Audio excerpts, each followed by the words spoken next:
हमारा ध्येय है एक स्वस्थ,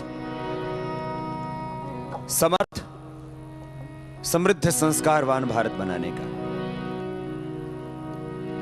रोग मुक्त भारत, नशा मुक्त भारत, बीमारी और बुराई दो में ही हमारे तन का और हमारे धन का शोषण होता है या बर्बादी होती है। यदि हम बीमारी और बुराइयों से बच जाएं तो हम बहुत आगे बढ़ सकते हैं। आओ सब शंखनाद करते हैं और भारत का ये खोया हुआ अतीत का गौरव उसको पुनः प्रतिष्ठापित करने का संकल्प लेते हैं।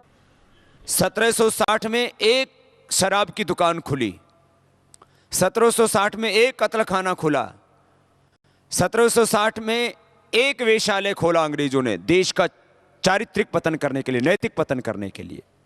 वो तो अंग्रेज थे, इसे देश का चरित्र नष्ट करना चाहते थे, इसलिए शराब पीना इसे देश में हमारे पूर्वज पाप अधर्म मानते थे, उसको सबसे खराब अनैतिक कर्म मानते थे। मांस खाना उसको हे दृष्टि से, घृणा की दृष्टि से देखते थे और दुराचार व्यभिचार उसको तो महापाप की संज्ञा देते थे। अंग्रेजों ने शुरू कर दिया और हमारे देश के शासकों ने अंग्रेजों की परंपरा को उनके सच्चे वंशज बन करके, उनके सच्चे प्रतिनिधि बन करके खूब आगे बढ़ाया। शराब की दुकानें पूरे देश भर में खुल दी। शराब से विकास होता है या विनाश? 1 लाख लोगों का पैसा, 2 लाख लोगों का पैसा, 1 करोड़ 2 करोड़ लोगों का पैसा एक बेईमान व्यापारी के पास में जमा हो जाता है और उन 1 लाख, उन 1 करोड़, उन 2 करोड़ लोगों के घर बर्बाद हो जाते हैं, बच्चे अनाथ हो जाते हैं, बीवियों का जो हाल होता है वो अलग, और आदमी के शरीर में जो बीमारियां होती हैं वो अलग। किस तरह से जीवन बर्बाद होते हैं, घर बर्बाद होते हैं, बच्चे अनाथ होते हैं। ये विकास कहाँ हुआ? ये तो शोषण हुआ, ये तो अन्याय हुआ, ये तो पाप हुआ, ये तो समाज का पतन हुआ। उत्थान कहाँ हुआ? अलग अलग तरह से इसका मूल्यांकन करें तो शराब पीने से जितनी बीमारियां होती हैं उनके उपचार में सरकार को जितना खर्च करना पड़ता है उससे कम रेवेन्यू सरकार को शराब या तंबाकू से आता है। तो यदि इसको आर्थिक दृष्टि से देखें तो हानि सरकार की भी और व्यक्ति की, तो शारीरिक हानि, आर्थिक हानि, चरित्र की हानि, जीवन की हानि और अपनी बदनामी, और आने वाली पीढ़ियों को क्या देके जा रहे हैं। मैंने आज तक एक भी शराबी बाप कम से कम हिंदुस्तान में नहीं देखा जो ये चाहता हो कि उसके बच्चे शराबी हों। शराबी पति से पत्नियां बहुत परेशान रहती हैं। और क्या होता है, देखो, एक ऐसी आदत से हम जकड़े जाते हैं, उससे हम बाहर नहीं निकल पाते, हमारी हिम्मत कमजोर पड़ जाती है, हौसला टूट जाता है, हम गुलाम हो जाते हैं उसके, छोड़ना चाहते हैं फिर छोड़ नहीं पाते। नशों का गुलाम बना करके चाइना को पराधीन बनाया था अंग्रेजों ने। हमें भी बहुत कुछ ऐसा ही करके गए, हमें नशों का गुलाम बना दिया। आदमी बीड़ी, सिगरेट का, तंबाकू का, शराब का गुलाम बन जाता है।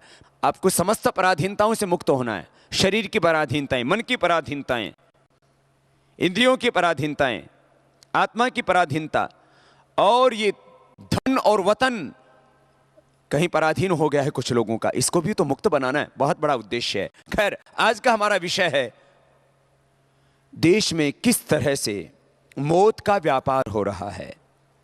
उसमें एक तरफ नशों का व्यापार, दूसरी तरफ कुछ जहरीली दवाओं का व्यापार, अनावश्यक दवाओं का व्यापार, एक बहुत बड़ी लूट मची हुई है। पूरी बर्बरता के साथ, क्रूरता के साथ कहीं ना कहीं देशवासियों को लूटा जा रहा है, धोखा हो रहा है। यदि हमने इस लूट को, इस मौत के व्यापार को बंद ना किया तो बहुत बड़ा देश को नुकसान होने वाला है। आज इसी मौत के व्यापार पर अपना व्याख्यान देने के लिए मैं भाई राजीव जी को आमंत्रित कर रहा हूं मंच के ऊपर। मौत देने वाली दवाएं, मौत देने वाले और बहुत से सामान किस तरह से इस देश में बिकते हैं। कुछ धीरे धीरे व्यक्ति को मौत के आगोश में लेकर के जाते हैं, चाहे वो फर्टिलाइजर्स हैं, पेस्टिसाइड्स हैं, या और नशे के सामान और कुछ ऐसे तीव्र जहर हैं जो व्यक्ति को तुरंत मार देते हैं। ये एक बहुत गंभीर चिंता का और चिंतन का विषय है। हमें जो हमारे सामने बहुत बड़ी चुनौती, बहुत बड़ा संकट, बहुत बड़ा खतरा, और उससे देश को बाहर निकालना है। आज इसके ऊपर हम चिंतन करेंगे और इस चिंता से पूरे देशवासियों को हम अवगत कराएंगे। यदि स्वयं कहीं हम इस दलदल में फंसे हैं तो अपने आप को भी हिम्मत करके हम बाहर निकालेंगे। और आखिर ये जो पूरा मौत का तांडव हो रहा है, मौत का जो खेल हो रहा है, इससे कैसे देश को बचाया जाए इसके बारे में सोचेंगे। मैं एक अंतिम और छोटी सी बात, यदि कोई व्यक्ति किसी का प्राणांत कर देता है, किसी की हत्या कर देता है या हत्या करने का प्रयास करता है, तो उसके ऊपर मुकदमा दर्ज होता है और हत्या करने का प्रयास या हत्या करना साबित हो जाता है तो उसको मृत्युदंड मिलता है। मारने वाले को भी फांसी मिलती है।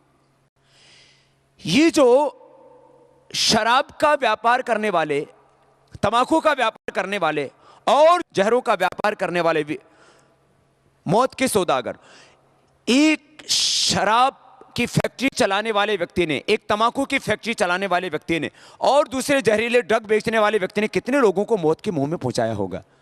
यदि एक व्यक्ति किसी को मार देता है तो उसको मृत्युदंड मिलता है। ये जो शराब और तंबाकू की फैक्ट्रियां चलाने वाले और जहरीले नशों का व्यापार करने वाले, इन लोगों ने लाखों लाखों लोगों को मौत के मुंह में सुलाया है।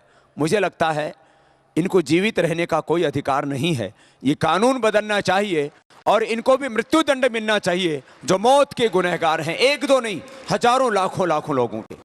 और इसी संदर्भ में इस पूरे विषय को गंभीरता के साथ आपके सामने प्रस्तुत करेंगे भाई राजीव जी। मैं आप सबके सामने एक बहुत गंभीर विषय प्रस्तुत करना चाहता हूं और वो विषय है मौत का व्यापार।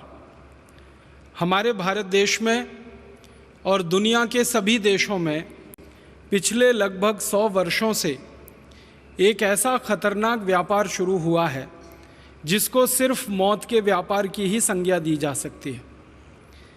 इस मौत के व्यापार में कई तरह की चीज़ें शामिल हैं, कई तरह के व्यापार शामिल हैं। भारत में और दुनिया में सबसे बड़े पैमाने पर जो मौत का व्यापार चल रहा है वो है कीटनाशक दवाओं का, जंतुनाशक दवाओं का और रासायनिक खादों का। आप सभी जानते हैं कि सन 1960 के दशक में हमारे देश में एक क्रांति हुई थी जिसको हरित क्रांति के नाम से जाना गया। इस हरित क्रांति के बारे में सारे देश में और दुनिया में ये प्रचार किया गया कि अन्न का उत्पादन बढ़ाना है और कीटकों से फसल को बचाना है, जंतुओं से फसल को बचाना है। इंसेक्ट्स और बहुत तरह के पेस्ट फसल को ख़राब कर देते हैं, उससे फसल को बचना बहुत ज़रूरी है और फसल का उत्पादन बढ़ना बहुत ज़रूरी है ताकि दुनिया की आबादी का पेट भरा जा सके। भारत में और दुनिया में एक नए तरह का विज्ञान चलाया गया और वो नए तरह का विज्ञान मौत के व्यापार में बदल गया धीरे धीरे। हमारे भारत देश में सन 1960 में जब ये हरित क्रांति की शुरुआत हुई तब एक भी किसान ऐसा नहीं था जो अपने खेत में कोई जहर डालता हो। एक भी किसान ऐसा नहीं था जो धरती माँ के साथ जहरीली दवाओं का उपयोग करता हो। और हमारे किसान धरती को माँ मानते हैं, तो माँ की धमनियों में, माँ की शिराओं में जहर नहीं घोल सकते, मिट्टी में जहर नहीं डाल सकते। इसलिए हमारे किसान कभी भी खेत की मिट्टी में पेस्टिसाइड्स, इंसेक्टिसाइड्स, हर्बिसाइड्स, फंगीसाइड्स आदि आदि कभी नहीं डालते थे और ना हमारे देश की मिट्टी में यूरिया डीएपी डाला जाता था। लेकिन 1960 में कृषि क्रांति के नाम पर, हरित क्रांति के नाम पर किसानों से कहा गया कि अगर खेत में आप ये नहीं डालोगे, यूरिया डीएपी का खाद नहीं डालोगे, फर्टिलाइज़र नहीं डालोगे और ये कीटनाशक और जंतुनाशक दवाएं नहीं डालोगे तो खेती सारी चौपट हो जाएगी, अन्न कुछ पैदा नहीं होगा, सारा देश भूखा मरेगा और किसानों को भी भूखा मरना पड़ेगा। लिहाजा धीरे धीरे किसानों को पहले मुफ्त में दी गई, किसानों ने उसको मुफ्त में डालना शुरू किया, धीरे धीरे मिट्टी को उसकी आदत पड़ गई, फिर खरीद के डालना उसको शुरू किया और अब होते होते इस देश में लाखों मीट्रिक टन में जहरीली खादें और कीटनाशक दवाएं खेतों में पड़ रहे हैं। हमारी भारत सरकार के आंकड़ों के अनुसार एक वर्ष में करीब खेतों में 1,90,00,000 मीट्रिक टन रासायनिक खाद डाल दिया जाता है। यूरिया के नाम पर, डीएपी के नाम पर, सिंगल सुपर फॉस्फेट के नाम पर, अनेक तरह की रासायनिक खादों के नाम पर 1,90,00,000 मीट्रिक टन जहर हर साल खेतों में डाल दिया जाता है। अब इन जहरीली रासायनिक खादों से जो पौधे बड़े होते हैं, इन पौधों पर तरह तरह के कीट लगते हैं, तरह तरह के जंतु आते हैं, तरह तरह के इंसेक्ट और पेस्ट आते हैं, क्योंकि रासायनिक खादों को डालने के बाद पौधों का अपना जो ताकत होती है वो कम हो जाती है। तो पहले पौधों को यूरिया, डीएपी, सुपर फॉस्फेट डाल के कमज़ोर किया जाता है शारीरिक रूप से, फिर उन कमज़ोरी के कारण जो बीमारियां आ जाती हैं पेड़ पौधों पर, जो कीड़े मकोड़े लग जाते हैं, जो तरह तरह के जंतु आ जाते हैं, उनको मारने के लिए फिर 90,000 मीट्रिक टन और दूसरा जहर स्प्रे किया जाता है। पाउडर के फॉर्म में करीब 90,000 मीट्रिक टन जहर डाला जाता है, अनेक नामों से डाला जाता है। कोई लिंडेन नाम से डालता है, कोई क्लोरोपाइरीफॉस नाम से डालता है, कोई डाइक्रोमेट के नाम से डालता है, कोई मोनोक्रोटोफॉस के नाम से डालता है।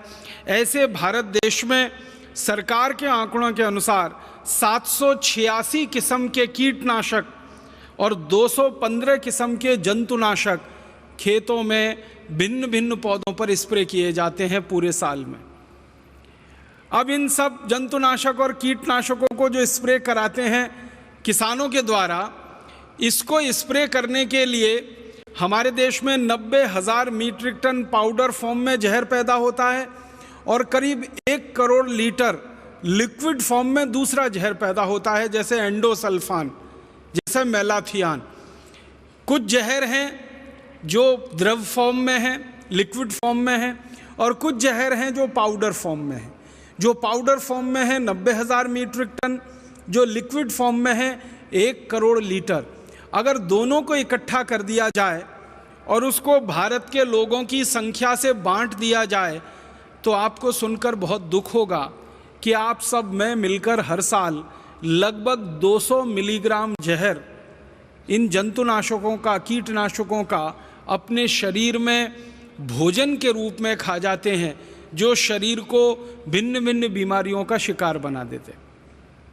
हमारे भारत के खेतों में डाली जाने वाली जो रासायनिक खाद है और हमारे देश के फसलों के ऊपर छिड़का जाने वाला जो जहर है, इसके बारे में जितने भी रिसर्च हुए हैं भारत में और भारत के बाहर, वो ये बताते हैं कि ये जो खाद हम खेतों में डालते हैं, इसका मात्र 8 से 9% काम में आता है। बाकी सब जहर के रूप में पौधों में जाता है, पौधों से तने में जाता है, तने से उनके फल में आता है, और फल से फिर आपके भोजन में आता है, और भोजन से फिर आपके अंत में शरीर में आ जाता है। इससे भी ज़्यादा गंभीर बात है कि जो पेस्टिसाइड और इंसेक्टिसाइड्स स्प्रे किए जाते हैं, छिड़के जाते हैं, इनका सिर्फ पौधों के लिए 3 से 4% ही उपयोग हो पाता है। बाकी का 96% ये जो जहर है ये मिट्टी में जाता है, मिट्टी से पौधों की जड़ों में जाता है, जड़ों से तने में जाता है, तने से फलों में जाता है, और फल से फिर आपके भोजन में आ जाता है। माने अल्टीमेटली जो सारा का सारा जहर है हमारे ही शरीर में आता है। अब इसमें 2 तरह से हमारे शरीर को ये नुकसान करता है। हमारे भारत देश का जो कृषि मंत्रालय है, उनकी जानकारी के अनुसार हर साल ये जो कीटनाशक और जंतुनाशकों का जहर खेत में जो किसान छिड़कते हैं, 76,000 किसान हर साल मर जाते हैं इसको छिड़कते समय। आप जानते हैं हमारे देश में कपास की एक फसल होती है जिस पर सबसे ज़्यादा ये कीटनाशक और जंतुनाशक छिड़के जाते हैं। सब तरह की फसलों पर ये जो जहर छिड़कते हैं किसान, तो जब वो स्प्रे करते हैं, स्प्रे करते समय ये जहर हवा में घुलता है और श्वास के द्वारा वो हवा उनके शरीर में जाती है और थोड़ी सी ओवरडोज होने के बाद किसानों की मौत हो जाती है। हर साल हमारे देश की सरकार के आंकड़ों के अनुसार 76,000 किसान तो ऐसे ही मर जाते हैं स्प्रे करते समय, दवा को छिड़कते समय। ये सबसे बड़ी मौत का खेल या व्यापार हमारे देश में और दुनिया में चल रहा है। अब 76,000 किसान तो प्रत्यक्ष मर जाते हैं, फिर परोक्ष रूप से ये जो जहर हमारे शरीर में आता है और ये जहर फिर कैंसर का कारण बनता है, डायबिटीज़ का कारण बनता है, हृदयघात का कारण बनता है, पैरालिसिस का कारण बनता है, ब्रेन हेमरेज का कारण बनता है और गंभीर बीमारियों का कारण बनता है। उसमें कितने लाख लोग मर जाते हैं, सरकार के पास इसके आंकड़े उपलब्ध नहीं हैं। अगर हम कैंसर के भारत में हुए सभी रिसर्चेस को ध्यान में रखें तो कैंसर पे काम करने वाले जितने भी विशेषज्ञों से मैं मिला हूँ, उनसे जब भी मैंने ये सवाल पूछा है कि आप मुझे एक सबसे बड़ा कारण बताइए कैंसर के होने का, तो बेहिचक सभी विशेषज्ञ कहते हैं कि कैंसर का भारत में और दुनिया के देशों में सबसे बड़ा कारण जो निकल के आ रहा है वो जहरीले कीटनाशक और जहरीले जंतुनाशक और जहरीले रासायनिक खाद जो खेती के नाम पर हमारे खेतों में डाले जा रहे हैं, यही सबसे बड़ा कारण है। भारत देश में पंजाब है, हरियाणा है, पश्चिमी उत्तर प्रदेश है, आंध्र प्रदेश है, कर्नाटक है, मध्य प्रदेश का एक इलाका है, छत्तीसगढ़ है, झारखंड है, बिहार है, उड़ीसा है, बंगाल है। ऐसे करीब 17-18 राज्य हैं जहां सबसे ज़्यादा ये जहर खेतों में डाला जा रहा है। इन 17-18 राज्यों में एक राज्य सबसे बड़ा है जहां प्रति एकड़ सबसे ज़्यादा जहर खेतों में डाला जा रहा है। उस राज्य का नाम है पंजाब। पंजाब में प्रति 1 एकड़ खेत में हर साल 113 किलोग्राम तो रासायनिक खाद डाल दिया जाता है और उसके बाद कीटनाशक और जंतुनाशक का जहर अलग से डाला जाता है। उसके बारे में आंकड़े घटते बढ़ते रहते हैं। कभी कपास की फसल पर ज़्यादा स्प्रे करना पड़ जाता है तो प्रति एकड़ आंकड़ा बढ़ जाता है। कभी कभी कपास की फसल आती ही नहीं है तो स्प्रे करने की ज़रूरत नहीं पड़ती है तो आंकड़ा घट जाता है, लेकिन खाद का आंकड़ा लगभग स्थिर रहता है। तो ये जो प्रति एकड़ स्प्रे हो रहा है सबसे ज़्यादा पंजाब में, और पंजाब में भी एक ज़िला है जिसका नाम है भटिंडा। भटिंडा में प्रति व्यक्ति सबसे ज़्यादा, प्रति एकड़ सबसे ज़्यादा जहरीला रसायन खेतों में डाला जा रहा है। और आज भारत देश के 680 जिलों में भटिंडा सबसे बड़ा ज़िला है जहां सबसे ज़्यादा कैंसर के मरीज हैं पूरे भारत के आंकड़ों के अनुसार। अगर प्रति व्यक्ति कैंसर के मरीजों की संख्या आप गिनेंगे तो भटिंडा शीर्ष स्थान पर है। और भटिंडा से हर दिन एक ट्रेन चलती है बीकानेर नाम के एक राजस्थान के शहर के लिए, क्योंकि बीकानेर में बहुत बड़ा एक मेडिकल कॉलेज है जहाँ पर कैंसर के विशेषज्ञ बहुत हैं और कैंसर का इलाज होता है वहाँ पर। तो भटिंडा से बीकानेर के लिए जो ट्रेन जाती है, हर दिन हज़ारों कैंसर के यात्री उसमें भरकर भटिंडा से बीकानेर जाते हैं। तो उस ट्रेन का नाम कैंसर स्पेशल ट्रेन ही रखा है लोगों ने। भटिंडा के बाद दूसरा सबसे बड़ा ज़िला जहाँ पर कैंसर के मरीजों की संख्या बहुत है, जालंधर है। और जालंधर भी भारत में सबसे बड़ा ज़िला है जहाँ सबसे ज़्यादा जहर प्रति एकड़ खेतों में डाला जा रहा है। फिर होशियारपुर है, वो भी पंजाब में ही आता है। फिर हरियाणा के कुछ ज़िले हैं, फिर पश्चिमी उत्तर प्रदेश के, और फिर पूरे भारत के। तो ये बहुत बड़ा मौत का व्यापार चल रहा है हमारे देश में। आप पूछेंगे ये व्यापार कर कौन रहा है? लगभग दुनिया की 1000 बड़ी बड़ी विदेशी कंपनियां हैं जो इस व्यापार में लगी हुई हैं। अमेरिका की कंपनियां हैं, जर्मनी की हैं, जापान की हैं, फ्रांस की हैं, स्वीडन की हैं, नॉर्वे की हैं, डेनमार्क की हैं, हमारे पड़ोसी चाइना की हैं, कुछ रूस की कंपनियां हैं। ऐसे दुनिया के 24 देशों की लगभग 1000 कंपनियां हैं।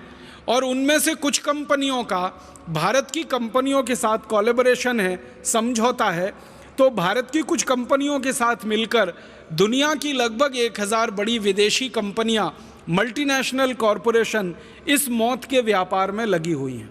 1960 के पहले जिन विदेशी कंपनियों का 1 रुपए का सामान भी इस देश में नहीं बिकता था, उन विदेशी कंपनियों की बिक्री आजकल हजारों करोड़ रुपए में हो गई। आपको सुनकर हैरानी होगी कि 1000 बड़ी बड़ी बाहर के देशों की कंपनियां और उनके साथ मिलकर भारत की कुछ कंपनियां एक साल में लगभग 5 लाख करोड़ रुपए कमा रही हैं इस मौत के व्यापार से। तो किसानों की जिंदगी से लगभग 5 लाख करोड़ रुपया निकल के बड़ी बड़ी विदेशी कंपनियों के खजानों में जा रहा है मुनाफे के रूप में। तो ये 1000 से ज़्यादा जो विदेशी कंपनियां भारत में मौत का व्यापार चला रही हैं, इन कंपनियों को साल में 5 लाख करोड़ का फ़ायदा हो रहा है। और मैं आपको एक हास्यास्पद बात कहना चाहता हूँ, 1500 करोड़ रुपए की फसल बर्बाद होती है अगर ये जहर खेतों में ना डाला जाए। 1500 करोड़ रुपए की फसल बर्बाद होती है, भारत सरकार कहती है 15 अरब रुपए की फसल बर्बाद होती है हमारे देश में किसानों की, अगर उस पर जहर ना डाला जाए। तो 1500 करोड़ की फसल की बर्बादी को रोकने के लिए ये सारी कंपनियां मिलकर 5 लाख करोड़ रुपए का व्यापार कर लेती हैं, जहरीले रसायन बेच लेती हैं। इसका मतलब बहुत साफ है, फसल को बर्बादी से नहीं बचाना है, वास्तव में इन कंपनियों को मौत का व्यापार चलाना है, जहर का व्यापार करना है, जहर को बिकवाना है और जहर को हमारे खेतों की धमनियों में डलवाना है। एक बहुत खराब जहर है जिसका नाम है एंडोसल्फान। एंडोसल्फान को अमेरिका के देश में 20 साल पहले प्रतिबंधित कर दिया गया। एंडोसल्फान को फ्रांस ने, जर्मनी ने, डेनमार्क ने, नॉर्वे ने, एंडोसल्फान को इंग्लैंड ने, स्कॉटलैंड ने, आयरलैंड ने 20 साल पहले बंद कर दिया। जापान नाम के देश ने एंडोसल्फान का उत्पादन और खेत में डालना 20 साल पहले बंद कर दिया। दुनिया के 56 से ज़्यादा देशों में एंडोसल्फान ना बनाया जाता है ना खेतों में डाला जाता है, क्योंकि ये सबसे खराब जहर है। एंडोसल्फान के बारे में जापान और अमेरिका और यूरोप के वैज्ञानिकों ने जो शोध किया है, उनका ये कहना है कि अगर इसकी एक बूंद किसी की जीभ पर डाल दी जाए तो उतनी पर्याप्त है वो एक बूंद कि उस व्यक्ति को कैंसर हो और वो मर जाए। लेकिन हैरानी की बात यह है कि जिन देशों में 20 साल से एंडोसल्फान बनता नहीं है और बेचा नहीं जाता, उन्हीं देशों की कंपनियां भारत में आकर एंडोसल्फान बनाती हैं और भारत में बेचती हैं और हमारे किसानों को उल्टा सीधा पट्टी पढ़ाकर उनको लालच दिलाकर एंडोसल्फान का स्प्रे कराती हैं। अमेरिका की कंपनियां अपने देश में एंडोसल्फान बनाती नहीं, भारत में आकर बना के बेचती हैं। जापान की कंपनियां अपने देश में बनाती नहीं, भारत में आकर बनाकर बेचती हैं। यूरोप की कंपनियां एंडोसल्फान अपने देश में बनाती नहीं, भारत में लाकर बेचती हैं और धड़ल्ले से मौत का व्यापार करती हैं। एक तरफ एंडोसल्फान जैसे जहर, लिंडेन जैसे जहर, एलडी कार्ब जैसे जहर जो यूरोप और अमेरिका में नहीं बिक रहे हैं, उनको भारत में लाकर बेचा जाए और 5 लाख करोड़ रुपए उसमें से कमाए जाएं। फिर ये जहर के कारण भारत के लोगों को कैंसर होने लगे, फिर उस कैंसर का इलाज करने के नाम पर दवाएं बेची जाएं और उसमें लाखों करोड़ों रुपए कमाया जाए। ऐसा षड्यंत्र और ऐसी साजिश इस मौत के व्यापार में चल रही। और ये मौत का व्यापार इतना गहरा हो गया है कि भारत का किसान तो बिल्कुल इसमें मजबूर है मर जाने के लिए। हम और आप सब भी बहुत मजबूर हो चुके हैं मर जाने के लिए। आप बहुत अच्छे योग्य चिकित्सक हैं। मैं आपको विनम्रतापूर्वक एक बात कहना चाहता हूं, आप चिकित्सक के रूप में अपना क्लिनिक चलाते हैं, वहाँ तक तो ठीक है, लेकिन जब आप अपना घर चलाने के लिए सब्जी बाजार जाते हैं और सब्जियां खरीद कर लाते हैं और सब्जियों के साथ साथ कभी आप फल खरीद कर लाते हैं, आपने कभी अंगूर खरीदा होगा बाज़ार से, काला अंगूर खरीदा हो या सफ़ेद अंगूर खरीदा हो, तो अंगूर को आप ध्यान से देखेंगे तो आपको लगेगा कि उस पर सफ़ेद सफ़ेद रंग का कोई पाउडर चिपका हुआ है और इतना ज़बरदस्त चिपका हुआ है कि उसको एक बार पानी से धो लो तो भी नहीं छूटता, 2 बार धो लो तो भी नहीं छूटता, 3 बार धो लो, 4 बार धो लो, 5 बार धो लो, 10 बार धो लो, 50 बार धो लो, 100 बार धो लो तो भी नहीं छूटेगा, क्योंकि वो ऑक्सैलिक एसिड का पाउडर है। फिर आप अंगूर खाते हैं, आपको मालूम है आप चिकित्सक होकर जहर खाते, और आप अकेले अंगूर नहीं खाते हैं, आपके किसी सहयोगी को भी खिलाते हैं, आपके किसी मेहमान को भी खिलाते हैं। एक तरफ कहते हैं मेहमान देवता होता है और उन्हीं को जहर भरा अंगूर खिला देते हैं।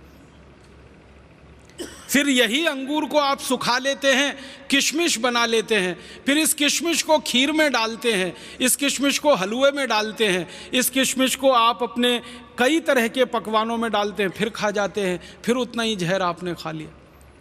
बाजार से इसी तरह से आप टमाटर खरीदते हैं, सेब खरीदते हैं। आप कभी बाहर चले जाइए जहाँ सेब पैदा होता है, जम्मू कश्मीर और हिमाचल प्रदेश में, मैंने तो अपनी आंखों से देखा है किसानों को कि सेब का जो गुच्छा होता है ना, उसको सीधे डुबो देते हैं जहरीले रसायन में।